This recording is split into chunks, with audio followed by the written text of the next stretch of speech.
ते काय करायचे, जरी थ्रेडला आपल्याला गाठी मारून घ्यायची आहे, एक 3-4 गाठी मारून घ्यायच्या आहेत ह्या अशा पद्धतीने. ठीक आहे. त्याच्यानंतर काय करायचे, आपल्याला सुरुवात करताना करंगी शेजारचं बोट आणि अंगठा शेजारच्या बोटाला पिळा करून घ्यायचा आहे. ठीक आहे. हे असं. त्याच्यानंतर खाली गेलं की याच्यामध्ये आपल्याला सुई जेव्हा कापडातून वरनं पिसामधून खाली जाते तेव्हा सुईकडे आपल्याला हा हात न्यायचा आहे.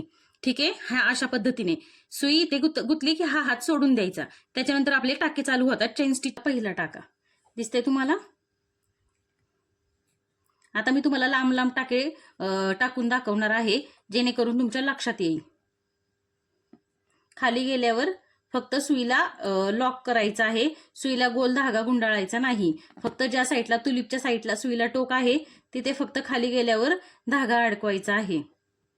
खाली गेली की धागा अडकवला की धागा अडकवला की हलक्या हाताने सुईवर घ्यायची. वरती आली की सुईचं टोक फिरून घ्यायचं विरुद्ध साईडला आणि परत पुढच्या साईडला ज्या दिशेने आपल्याला जायचं आहे परत त्या साईडला सुईचं टोक फिरून घ्यायचं.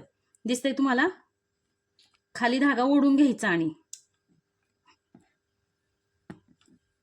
खूप सोप्या पद्धतीने आपण शिकत आहोत आणि खूप सोपं आहे, अवघड असं काहीच नाही.